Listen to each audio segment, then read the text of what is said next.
Rosa Delgado wiped down the last table at Tony's diner as the clock hit midnight. Her feet ached from another 14-hour shift, but she didn't complain. Every dollar counted when you're raising a teenager alone in East Brooklyn. She grabbed her purse from behind the counter and said goodnight to Tony, who was counting the day's earnings. See you tomorrow. Rosa, drive safe, Tony called out as she headed for the door. Rosa stepped into the cool October air and walked to her old Honda Civic. The streetlights flickered on Maple Street, casting long shadows between the buildings. This neighborhood had seen better days, but it was home. She'd lived here for 12 years, watching her son Alex grow from a scared 5-year-old into the confident young man he was today. The drive home took 10 minutes through quiet streets. Rosa parked outside their 3-story apartment building and climbed to the second floor. She turned her key slowly, trying not to wake Alex, but when she opened the door, light spilled from the kitchen. "Mom, is that you?" Alex called from his room. "Yeah, baby. Why are you still up? It's past midnight." Alex appeared in the hallway holding a thick textbook. At 17, he stood 6 feet tall with his father's dark eyes and Rosa's determined smile. "Studying for my calculus test tomorrow. Mrs. Peterson says this chapter will definitely be on it." Rosa's heart swelled with pride. Alex maintained a 3.8 GPA while playing varsity basketball. College scouts had already started calling about scholarships. All those double shifts were worth it when she saw him working so hard. "Don't stay up too much longer. You need sleep too," she said, kissing his forehead. "I know, Mom. Just 30 more minutes, I promise." Rosa changed into her pajamas and fell into bed, exhausted but content. Tomorrow would bring another long day at the diner, but Alex was thriving. That's all that mattered. The next morning, Rosa woke at 6 to make breakfast. Alex was already dressed in his school clothes, his backpack loaded with textbooks and basketball gear. "Practice runs late today," he said, grabbing a piece of toast. "Coach Williams wants us ready for Friday's game against Lincoln High." "I'll try to make it if I can get off early," Rosa said, though they both knew that rarely happened. "It's okay. Mom, I know you're working hard for us." Alex kissed her cheek and headed out. Rosa watched from the window as he walked down Maple Street toward Jefferson High School. He took the same route every morning, straight down Maple, left on Oak Avenue, past the community center and the small park where kids played after school. The neighborhood had its problems. Everyone knew about the Red Dragons gang that claimed territory around Pine Street 3 blocks east. But Rosa and Alex stayed away from that area. They minded their own business, worked hard, and didn't look for trouble. At the diner, Rosa served coffee to her regular customers. Detective Martinez stopped by for his usual breakfast. 2 eggs over easy, wheat toast, and black coffee. "How's Alex doing?" he asked, stirring sugar into his cup. "Really good. His grades are excellent and basketball is going great. We're hoping for a scholarship." "That's wonderful, Rosa. You've raised a good kid." Detective Martinez had been coming to Tony's for 3 years. He worked the local precinct and knew most of the neighborhood families. Rosa appreciated having a friendly face in law enforcement, even though she hoped she'd never need his professional help. The lunch rush kept Rosa busy until 3 o'clock. When things slowed down, she took her break and called Alex's school. She did this sometimes just to check that everything was okay. "Jefferson High, this is Mrs. Coleman."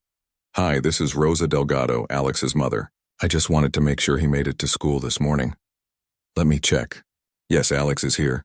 He's in 5th period chemistry right now." Rosa smiled and thanked her. She knew she was probably being overprotective, but the neighborhood had been tense lately. Last month, someone broke into the Martinez family's car just 2 streets over. The month before that, kids found graffiti painted on the community center wall. After work, Rosa stopped at the grocery store. She picked up ingredients for Alex's favorite dinner, chicken with rice and beans. While waiting in the checkout line, she overheard 2 women talking quietly. "Did you hear about the trouble on Pine Street last week?" one woman whispered. "No, what happened?" "Gang stuff. My neighbor said there was some kind of fight between the Red Dragons and another group from downtown." Rosa's stomach tightened. She didn't want to hear about gang problems, but she couldn't help listening. "The police broke it up, but people are saying it's not over. There's bad blood now." Rosa paid for her groceries quickly and headed home. She told herself not to worry. Pine Street was blocks away from their apartment and Alex's school route. They had nothing to do with gang business. At home, Rosa started cooking dinner. Through the kitchen window, she could see kids playing basketball at the small court behind their building. This was a good neighborhood for families. Most people worked honest jobs and looked out for each other. Alex arrived home at 6:30, sweaty from basketball practice but grinning widely. "Coach says I might start in Friday's game," he announced, dropping his backpack by the door. "That's amazing. I'm so proud of you." They ate dinner together, talking about Alex's classes and weekend plans. He wanted to go to the library Saturday to work on a history project about the civil rights movement. "Mrs. Thompson says if I do well on this project, it could really help my grade," Alex explained. "You always do well on your projects," Rosa said. "Remember that presentation about marine biology? You got an A+. After dinner, Alex did homework while Rosa watched the evening news. The local report mentioned increased police patrols in several neighborhoods, including theirs. The reporter didn't give details, just said it was part of community safety efforts. Rosa turned off the TV and got ready for bed. Tomorrow would be another busy day at the diner, but she felt good about their life. Alex was focused on school and sports. They had a safe place to live and enough money to get by. What more could she ask for? That night, Rosa dreamed about Alex's graduation day. She saw him walking across the stage in a cap and gown, accepting his diploma. In her dream, college representatives waited to shake his hand.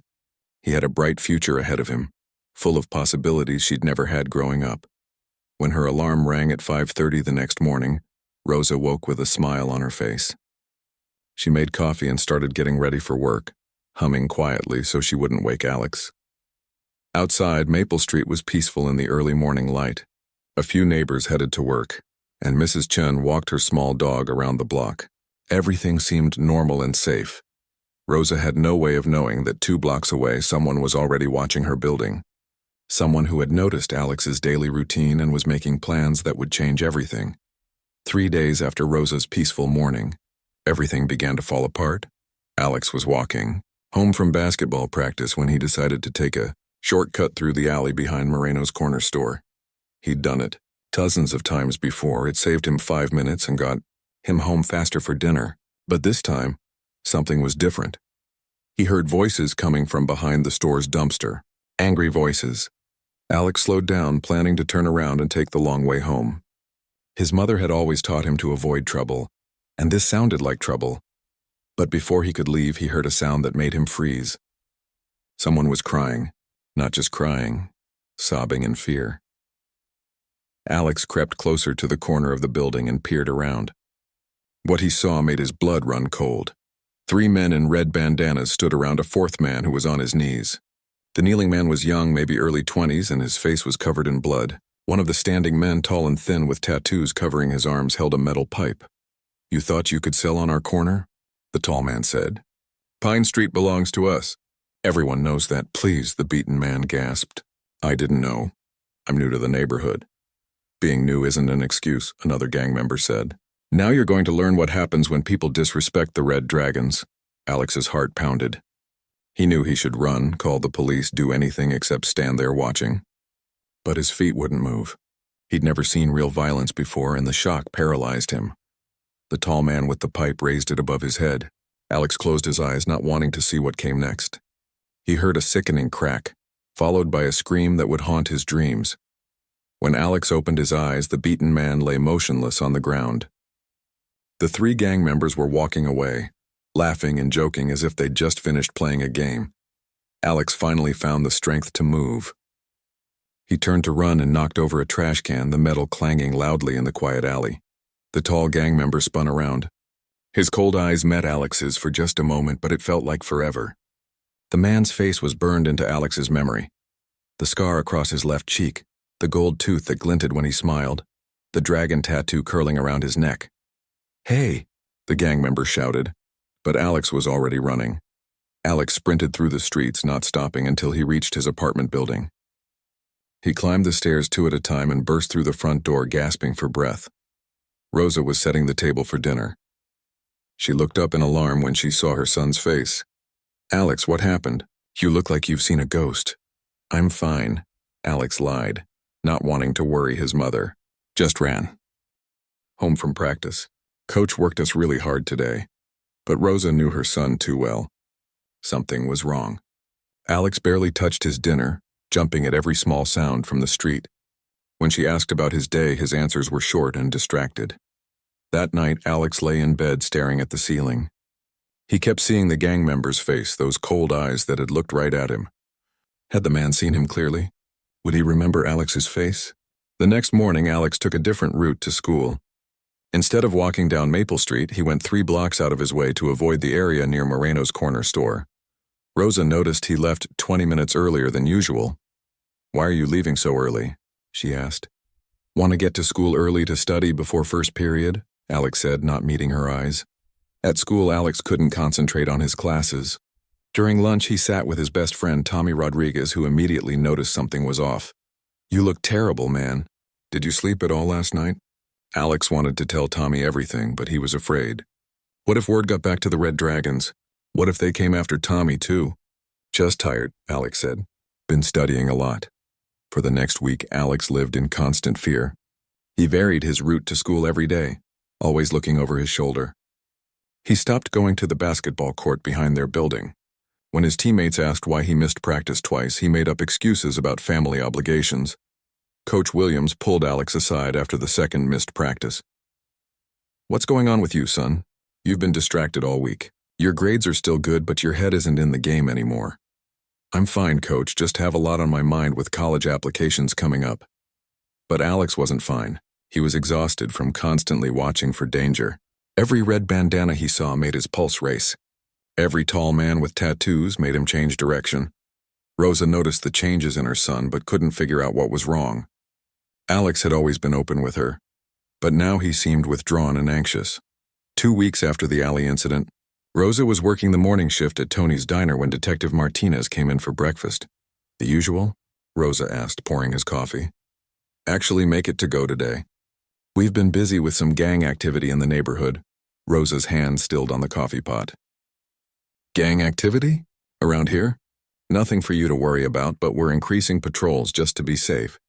There was an incident behind Moreno's store a couple weeks ago. Someone got hurt pretty bad." Rosa's stomach dropped. Moreno's store was only 4 blocks from their apartment. "Do you know what happened?" "Gang dispute over territory. The Red Dragons sent a message to some guy who was selling drugs on their corner. Witnesses say the victim is recovering, but he's not talking to police." "Were there any witnesses?" Detective Martinez shrugged. "You know how these things go. People see stuff, but nobody wants to get involved. Can't blame them, really. These gang members don't forget faces." After Detective Martinez left, Rosa couldn't shake the feeling that something was very wrong. When she got home that evening, she found Alex in his room with his textbooks open, but he was staring out the window instead of studying. "How was school today?" she asked. "Fine. How was basketball practice?" Alex hesitated. "I didn't have practice today." Rosa knew this was a lie. Alex had practice every Tuesday and Thursday. She'd memorized his schedule months ago. "Alex, I need you to tell me the truth. What's been going on with you lately? You've been acting strange for weeks." "Nothing's going on, Mom. I'm just stressed about school." That night, Rosa lay awake, thinking about Detective Martinez's words.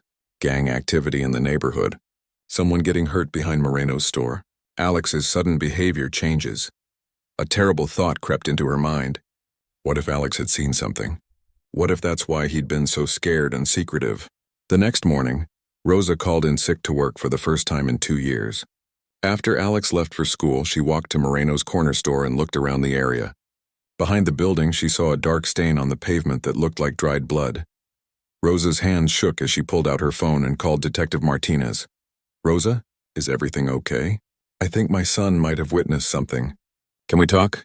I'll be right over." An hour later, Detective Martinez sat in Rosa's kitchen listening carefully as she explained Alex's behavior changes. "It started about 2 weeks ago," she said. "Right around the time you mentioned that incident behind Moreno's store. He's been scared, changing his routine, missing basketball practice." "This isn't like him at all." Detective Martinez nodded gravely. "If Alex saw what happened, he could be in danger.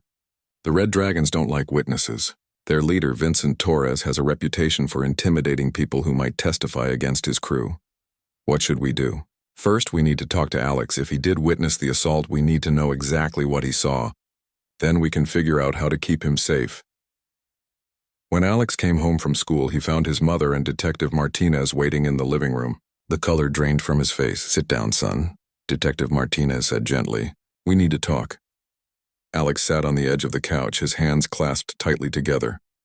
"Alex," Rosa said, "did you see something happen behind Moreno's store 2 weeks ago?" Alex looked back and forth between his mother and the detective. He'd kept the secret for so long and it had been eating him alive. Finally, he nodded. "Tell us what you saw," Detective Martinez said, in a shaky voice. Alex described everything. The 3 gang members, the beaten man, the tall leader with the scar and gold tooth who had looked right at him. Detective Martinez's expression grew more serious with each detail. When Alex finished, the detective was quiet for a long moment. "Alex, the man you described sounds like Vincent Torres. He's the leader of the Red Dragons and he's very dangerous. The fact that he saw you makes this situation complicated." "What does that mean?" Rosa asked, though she was afraid of the answer. "It means we need to be very careful. Torres has a long memory and he doesn't like loose ends." As if summoned by their conversation, Alex's phone buzzed with a text message from an unknown number. The message was short but chilling. "We know who you are." The anonymous text message changed everything. Alex stared at his phone screen, his hands trembling as he showed the message to his mother and Detective Martinez. "We know who you are." Rosa felt her world spinning. What does this mean? How did they get his number? Detective Martinez studied the message carefully. It's not that hard to find someone's information these days, especially if you know where they live and go to school. Torres has connections throughout the neighborhood. Over the next 3 days, more messages arrived. Each one made Alex more frightened and Rosa more desperate. "Keep your mouth shut if you want to stay healthy. We're watching you walk to school every day. Nice basketball practice yesterday. Shame if something happened to your teammates." Rosa barely slept. She walked Alex to school every morning before work, even though it meant leaving the apartment at 6:30. She picked him up after basketball practice, driving her old Honda slowly through the neighborhood while scanning for anyone who looked suspicious. Alex stopped eating properly. Dark circles formed under his eyes. His grades began to slip for the first time in his academic career. Coach Williams benched him during Friday's game because he couldn't focus on the plays. "I can't keep living like this," Alex told his mother on Saturday morning. "Maybe I should just talk to them. Tell them I won't say anything to the police." "Absolutely not," Rosa said firmly. "You're not going anywhere near those people." But Rosa was running out of options. Detective Martinez had explained that without Alex's testimony, they couldn't build a case against Vincent Torres. And with his testimony, Alex would become a target for revenge. "We could put you in witness protection," Detective Martinez had suggested. "But that would mean leaving New York, changing your names, starting completely over somewhere else." The idea of Alex losing his scholarship, his future, his entire life because he'd accidentally witnessed a crime made Rosa sick with anger. Her son had worked too hard to have everything taken away by some gang leader's threats. On Monday morning, Rosa was refilling coffee at Tony's diner when she overheard a conversation that made her blood freeze. 2 men in their 20s sat in the corner booth, speaking quietly but not quietly enough. Rosa recognized one of them. He'd been coming to the diner for months, always ordering the same thing and never causing trouble. Today she noticed the red bandana hanging from his back pocket. "Torres wants this wrapped up quick," the man said. "The kid's been walking to school with his mother every day, but she can't protect him forever." "What's the plan?" the other man asked. "Friday night after the basketball game. Kid always stays late to practice free throws. Building's pretty empty by then." Rosa's hands shook as she poured coffee into other customers' cups. She had to warn Alex, but she also had to think smart. If she ran out of the diner right now, the gang members might notice and change their plans. She finished her shift, acting as normal as possible while her heart raced. As soon as she got to her car, Rosa called Alex's school. "I need to speak with Alex Delgado immediately. This is his mother and it's an emergency." 20 minutes later, Alex was in the passenger seat of her Honda, confused and worried. "Mom, what's going on?" "They pulled me out of chemistry class." Rosa drove toward the police station while she explained what she'd overheard at the diner. Alex's face went white. "They're going to come after me Friday night. Not if we stop them first." At the police station, Detective Martinez listened to Rosa's report with growing concern. "We can arrest Torres on the assault charge, but without Alex's testimony, he'll probably make bail within days, and then he'll be even angrier." "What if we catch them in the act?" Rosa asked. "You said they're planning to hurt Alex on Friday night.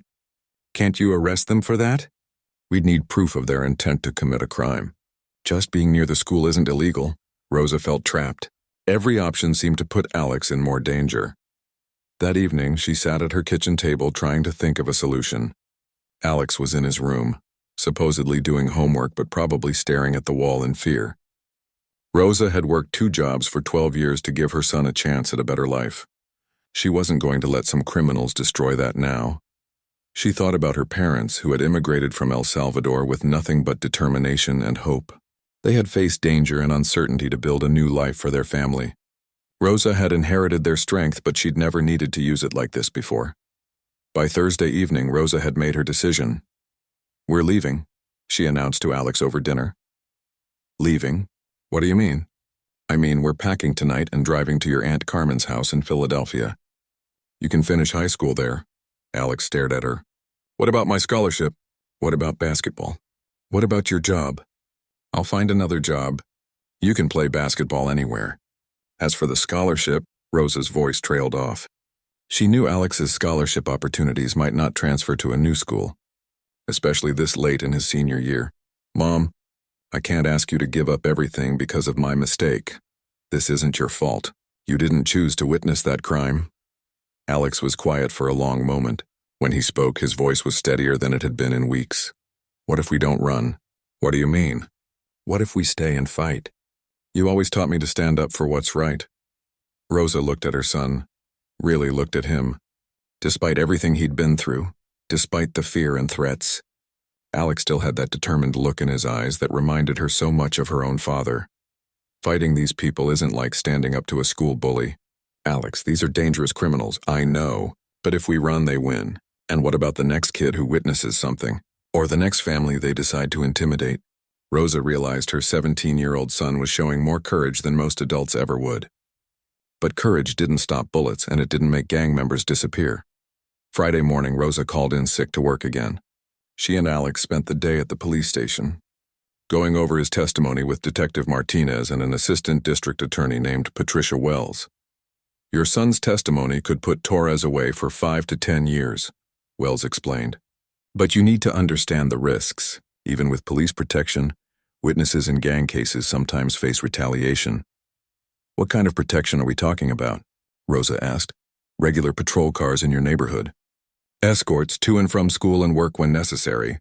But we can't provide 24-hour bodyguards." Rosa looked at Alex, who was listening intently to every word. "It's my choice, Mom," he said quietly. "I want to do the right thing." That evening, Rosa cooked Alex's favorite dinner one more time. They might not have many more peaceful moments like this, depending on what happened next. "Are you scared?" she asked him. "Terrified," Alex admitted. "But I'm more scared of living the rest of my life knowing I let them get away with hurting that man." Rosa smiled despite everything. She had raised a good son, a son with principles and courage even in the face of danger. At 9 o'clock, Rosa's phone rang. The caller ID showed Detective Martinez's number. "Rosa, we have a problem. Torres made bail 2 hours ago. Someone posted it for him. Probably another gang. He's back on the streets now. What does that mean for us?" "It means he knows Alex is testifying. The court hearing is Monday morning, and Torres has the whole weekend to make his move." After Rosa hung up, she looked at Alex, who had heard every word of the conversation. "We could still leave tonight," she said. "Pack the car and drive to Philadelphia." Alex shook his head. "Monday morning, I'm going to court to tell the truth about what I saw. Torres can't scare me away from doing what's right." Rosa had never been more proud of her son. She also had never been more afraid. But as she looked at Alex's determined face, Rosa realized something important. She had spent 12 years working to give her son opportunities and choices. Now he was making a choice. A brave, difficult choice that would define the kind of man he became. Rosa wasn't going to let him face that choice alone. If Alex was determined to fight, then she would fight beside him. But first, she needed to make some preparations of her own. Vincent Torres might think he was dealing with a scared mother and her frightened son. He was about to learn how wrong he could be. That Friday night, while Vincent Torres planned his next move, Rosa was making plans of her own. After Alex went to bed, Rosa sat at her kitchen table with a notepad and began writing down everything she knew about the Red Dragons. She had lived in this neighborhood for 12 years and worked at Tony's Diner for 8. She knew more about local people and their connections than she had ever realized. First, she wrote down the names of every police officer who ate at the diner. Detective Martinez was obvious, but there were others too. Officer Johnson came in every Wednesday morning before his shift. Sergeant Lopez brought his wife for dinner on their anniversary each year. Rosa had served coffee to dozens of cops over the years, building relationships without even thinking about it. Next, she thought about the gang members themselves. The two men who had talked about Alex at the diner, one of them was named Danny. She had seen his credit card when he paid for breakfast. Danny Morales. She wrote down his name and everything she could remember about his habits. He came in Tuesday mornings around 8, always sat in the corner booth, always ordered scrambled eggs and wheat toast. Rosa also wrote down information about Vincent Torres that she had gathered from neighborhood gossip and Detective Martinez's conversations. Torres lived in a house on Pine Street with his girlfriend Lisa. He drove a black SUV with tinted windows. He did most of his business at night, but could sometimes be seen during the day at a pool hall called Mickey's on 4th Avenue. By Saturday morning, Rosa had filled 3 pages with names, addresses, habits, and connections. She had a plan forming in her mind, but she needed help to make it work. She called her brother Miguel, who lived in Queens and worked as a security guard at a corporate office building. Miguel had served in the army for 6 years before getting married and starting a family. "Rosa, what's wrong? You never call this early on Saturday." Rosa explained the situation to her brother, leaving out no details. Miguel listened without interrupting, and Rosa could hear the anger building in his voice. "These guys are threatening Alex. They're threatening my nephew. Miguel, I need your help, but I need you to think smart, not angry.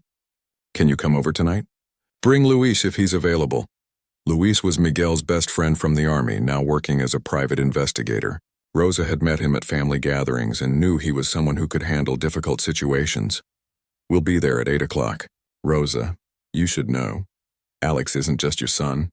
He's family to all of us. We're not going to let anything happen to him."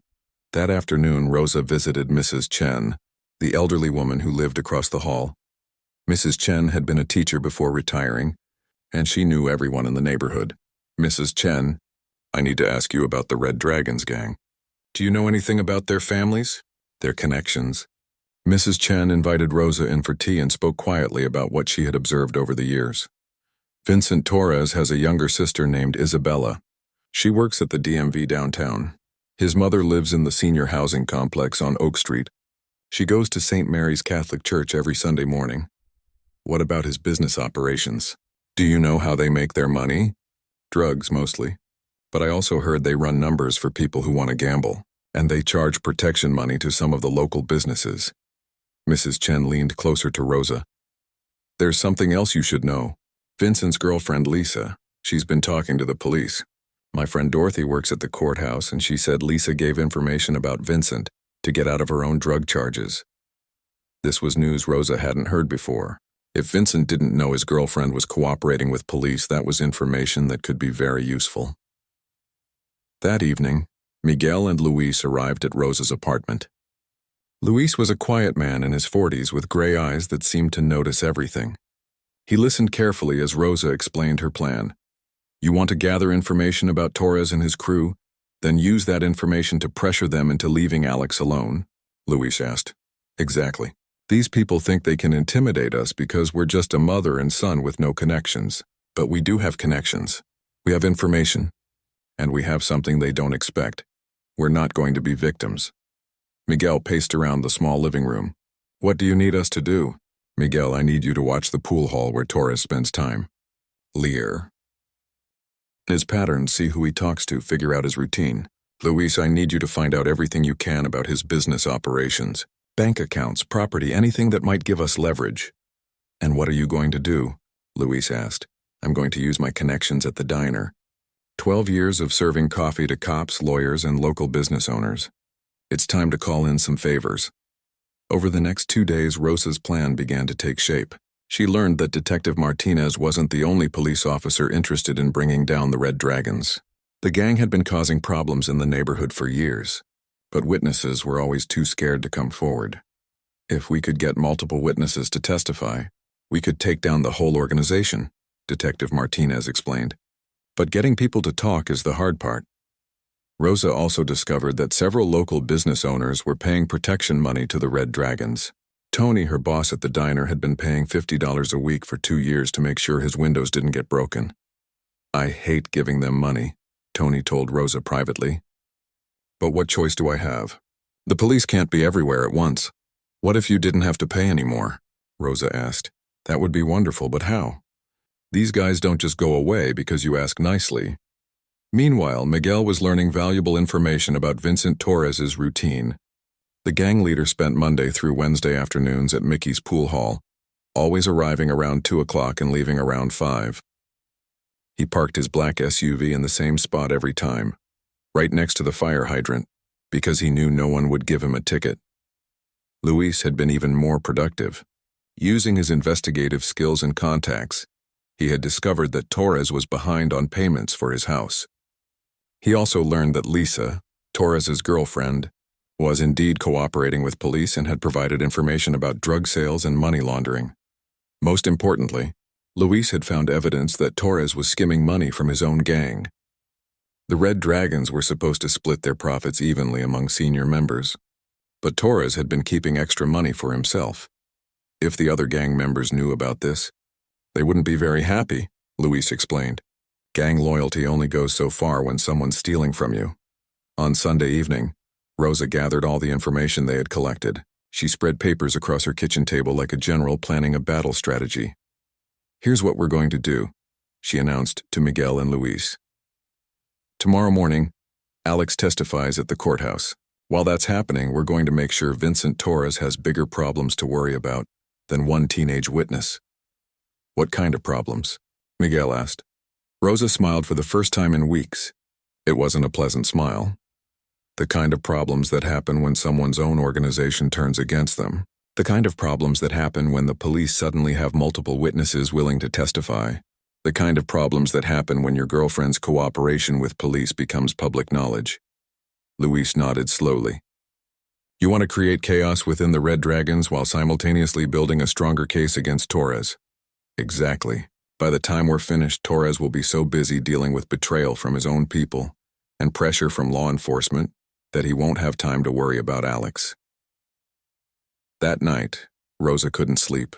Tomorrow would determine whether her plan worked or whether she had made things worse for her family.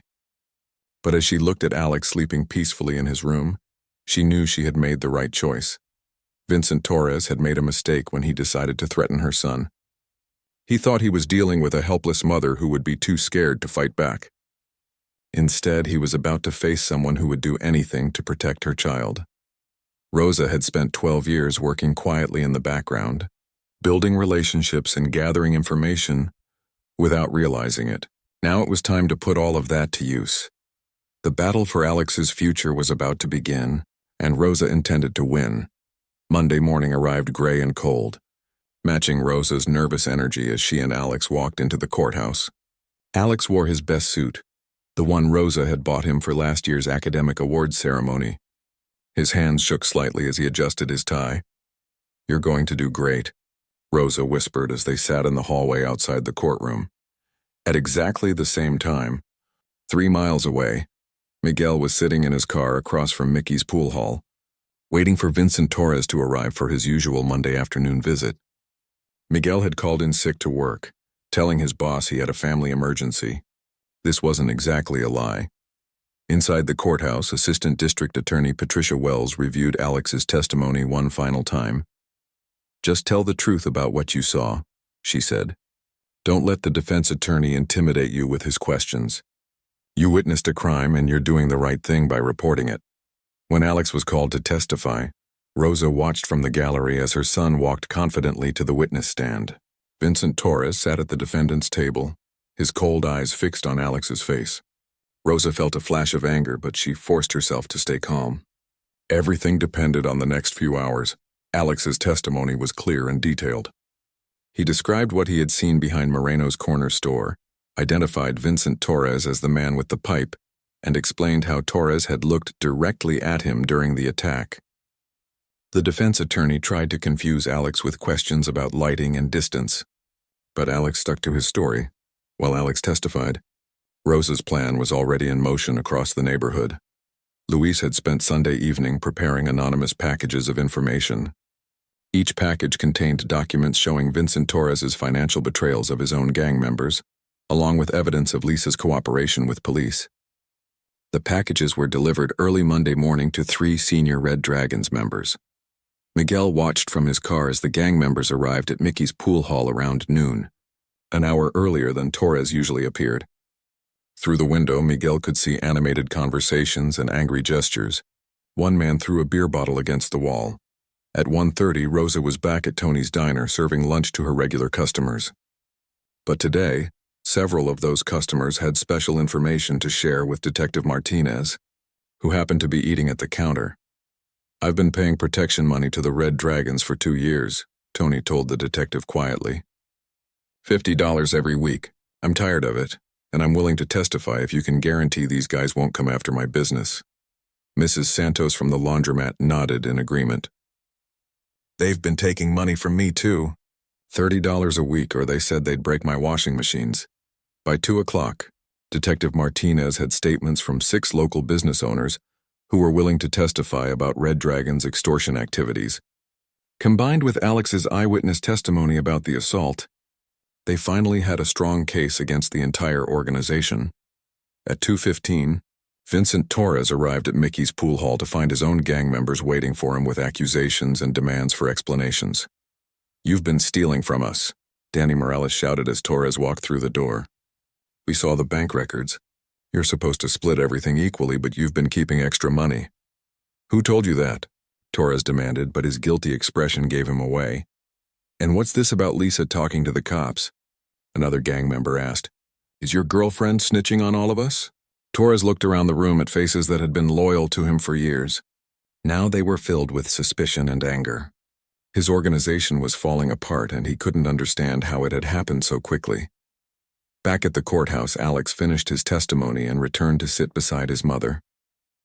The prosecutor had additional witnesses, the victim of the assault, who had finally agreed to testify after learning that Alex was brave enough to come forward.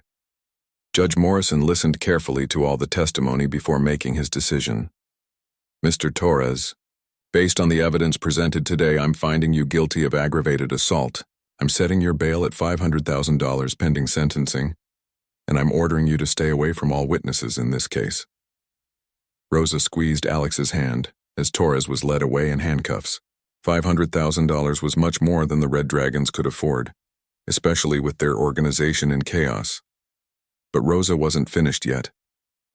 That evening, she met with Detective Martinez at the police station to review the statements from local business owners.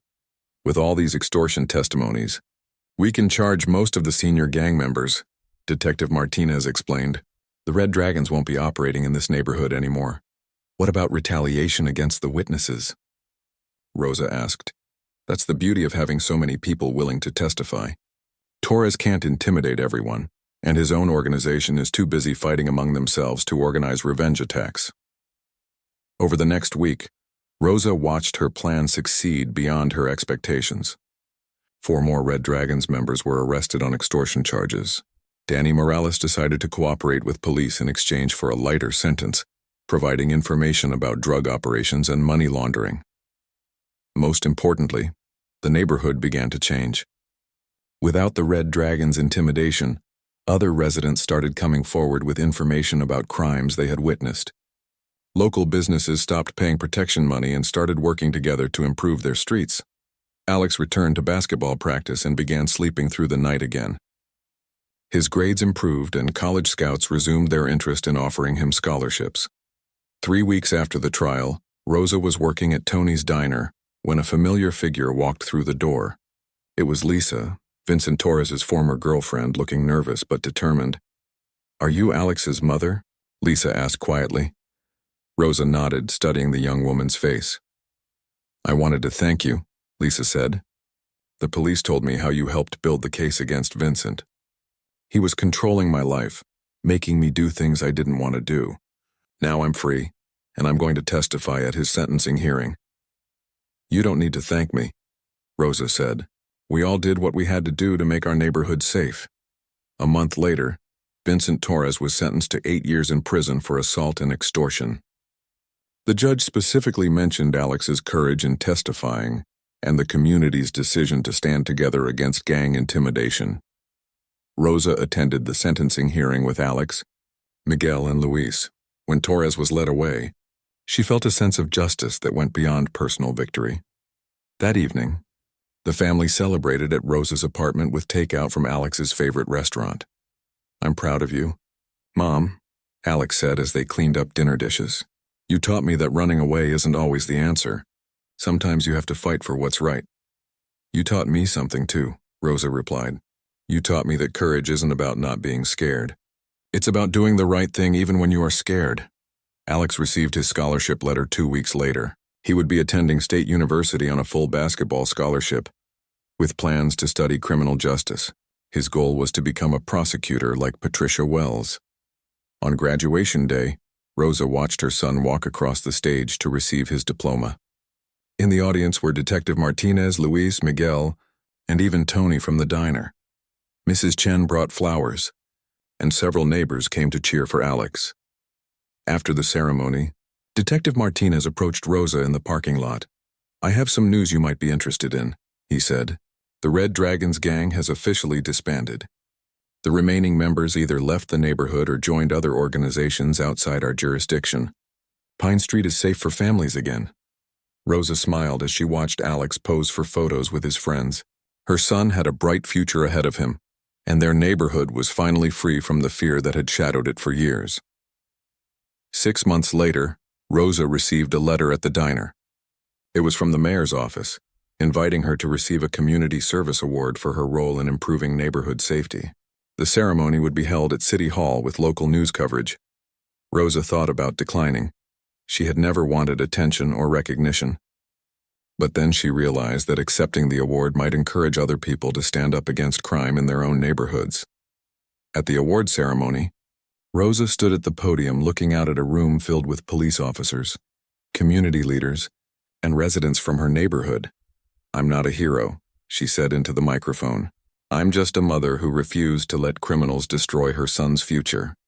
But I learned something important during this experience. When good people work together, we're stronger than any gang or criminal organization." In the audience, Alex applauded proudly for his mother. He was home from college for winter break, and he had brought some of his new friends to see Rosa receive her award. After the ceremony, a reporter asked Rosa what advice she would give to other parents facing similar situations. "Don't face it alone," Rosa said. "Build relationships in your community before you need them. Trust in law enforcement, and remember that criminals count on people being too scared to fight back. When we refuse to be victims, we take away their power." That night, Rosa and Alex sat in their kitchen, sharing coffee and talking about his first semester at college. The apartment felt peaceful and safe in a way it hadn't for months. "Do you ever regret not running away to Philadelphia?" Rosa asked. Alex considered the question seriously before answering. "No, I don't regret it. If we had run, Vincent Torres would still be terrorizing other families. Someone else's son might have gotten hurt. By staying and fighting, we made sure that wouldn't happen." Rosa nodded, understanding that her son had grown into a man with strong principles and courage. The gang's threats had been intended to destroy their family, but instead, they had revealed strengths that Rosa and Alex hadn't known they possessed. A year later, Rosa still worked at Tony's diner, but now she also volunteered with a community organization that helped crime victims find resources and support. Alex was thriving at college, making the dean's list while starting for his basketball team. Vincent Torres remained in prison, with 5 more years left on his sentence. The neighborhood around Maple Street had become known as one of the safest areas in East Brooklyn. Sometimes Rosa thought about how different things might have been if Alex hadn't found the courage to testify, or if she hadn't decided to fight back against the gang's intimidation. Their lives could have been destroyed by fear and violence. Instead, they had discovered that an ordinary mother and son, supported by their community and guided by their principles, could triumph over seemingly impossible odds. The story of Rosa and Alex Delgado became legendary in their neighborhood, proof that good people who refuse to surrender can overcome any challenge, no matter how dangerous it might seem.